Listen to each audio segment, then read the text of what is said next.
Friends, তোমরা এখন কী করছো?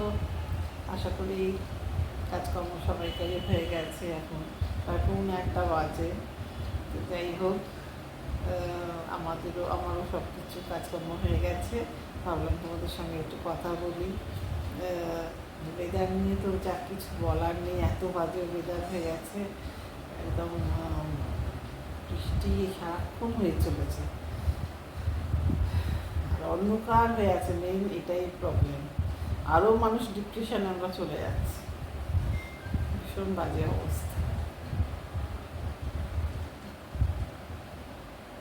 সমস্ত। আজকে খবরে একটা নিউজ চ্যানেল দেখাচ্ছিল একটি মেয়ে কীভাবে মানে মডেলিং করে। সেই মেয়েটি বলছে আমি এত ডিপ্রেশন হচ্ছে, সেটাই ভাবছিলাম তোমাদের সঙ্গে একটু শেয়ার করি। এখনকার মানে এই র্যাট রেসের টাইম, মানে সময় হয়ে মানে এমন অবস্থা মানুষের, কম বয়সী ছেলে মেয়েদের হয়ে গেছে যে তারা নিজেরাই তাল রাখতে পারছে না। মেয়েটি বলছে আমি এত ডিপ্রেশন, আমি সোশ্যাল মিডিয়াতে মডেলিং করে, এই সোশ্যাল মিডিয়া বলো, এইসব মডেলিং বলো, এইসব করে এখন আমরা এমন হয়ে গেছে, এখন আর আমরা অন্য কোনো দিকেই ফিরতে পারবো না। আমাদের আর ফেরার কোনো জায়গা নেই, আমাদের ওই দিকেই আমাদের দৌড়তে হবে। কিন্তু আমরা মানে আমি ক্লান্ত হয়ে যাচ্ছি, আমি প্রচণ্ড ডিপ্রেশনে ভুগছি। কী করবো বুঝতে পারছি না। আমি কাউন্সিলিং করিয়েছি, অনেকবার কাউন্সিলিং করালাম। এক মিনিট, সরি। সেই মেয়েটি তাই বলছে যে আমি এত ডিপ্রেশনে চলে যাচ্ছি, আমি কী করবো, মানে আমার কিছু ভালো লাগে না। আমি কাউন্সিলিং করাচ্ছি, 2 দিন ভালো থাকি, 4 দিন ভালো থাকি, কিন্তু তারপর সেই একই অবস্থায় ফিরে যাচ্ছে। ভয় লাগে। এখনকার কম বয়সী ছেলেমেয়েরা যদি এরকম করে, তাহলে আমাদের বয়সে যারা সত্যি একাকিত্ব হয়ে যাচ্ছে, আমরা কী করবো? এখন ওই জন্যে কিছুতে ইনভলভ থাকাটা খুব দরকার। আমি তো এইটার জন্যেই আমি এটা করেছিলাম, মানে ব্লগটা দিচ্ছি।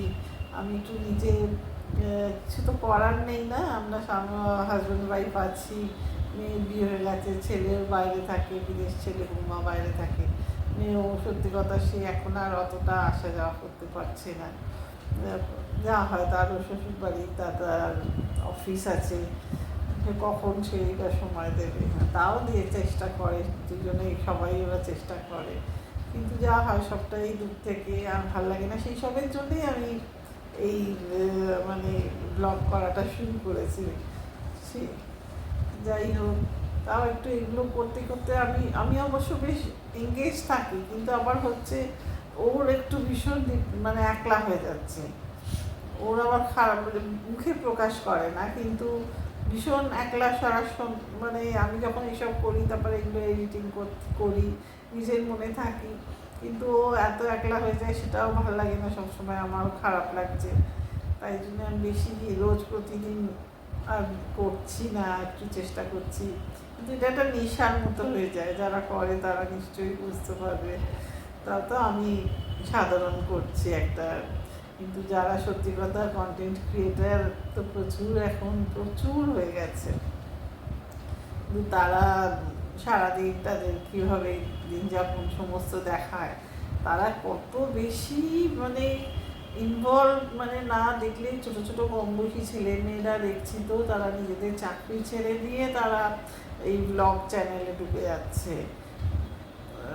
মানে সব কিছুটাই ইনকামের ব্যাপার। নিশ্চয়ই 100 বার এখানে সত্যি কথা অনেকটাই ইনকাম হয়ে যাচ্ছে, কিন্তু তার পেছনে যে তাদের কত পরিশ্রম না দেখলে সত্যি ভাবা যায় না। দূর থেকে আমরা ভাবি যে কী আর করছে, খালি ক্যামেরা ধরছে আর ব্লগ করছে, কিন্তু তার যে কত পরিশ্রম সেটা না দেখলে সত্যি কথা বোঝা যায় না। তার মধ্যে তাদের তো রান্না বান্নাও করছে, সব কিছু, বাচ্চা আছে, বাচ্চা সামলাচ্ছে, আমার বাচ্চারও ওপরও হ্যাম্পার হয়ে যাচ্ছে। সবসময় তারা বাচ্চাকে অনেকেই মানে সেভাবে টেক কেয়ার করতে পারে না, কাজের মাসি রাখছে, যাতে তাকে দেখাশোনা করে। কী করে তারা সামলাবে, কোন দিকটা সামলাবে বুঝতে পারছে না। র্যাট রেসে দৌড়তে গেলে তো অনেক কিছুই করতে হচ্ছে তাদের এখন। এই যে মেয়েটি মারা গেল, শেফালি জরিমালা, মেয়েটি কি মানে কষ্টের জীবন, খুব কষ্ট। কম বয়সী মেয়ে, কিন্তু নিজেকে ওই কম বয়সী, আরও কম বয়সী দেখাতে চাইছে। তার জন্য সে কত কিছু ইঞ্জেকশন নিচ্ছে, এইসব যা শুনতে পাচ্ছি আমরা মিডিয়ার মাধ্যমে, অত জানি না। যাই হোক, মেয়েটি তো হার্ট অ্যাটাক হয়ে চলে গেল। খুব চিন্তা। যারা তাও মানে অফিস টফিস করে তাদের পক্ষে ঠিক আছে, কিন্তু এইসব কন্টেন্ট ক্রিয়েটার বলো বা সোশ্যাল মিডিয়াতে যারা যুক্ত, তাদের পক্ষে মানে যে কোনো সোশ্যাল ব্যাপারেই তারা তো আর পেছন দিকে ফিরতে পারে না। যখন বড় হতে থাকে আস্তে আস্তে উঁচুর দিকেই তাদের চোখ চলতে থাকে, আর পেছনের দিকে নামতে পারে না। তাই তাদের পরিশ্রমটা অনেক বেশি, অনেক অনেক বেশি খাটনি। আর করা যাবে। আর এই অনেক কথা তোমাদের সঙ্গে বলে ফেললাম। সবাই ভালো থেকো, আজকে আসি, টাটা।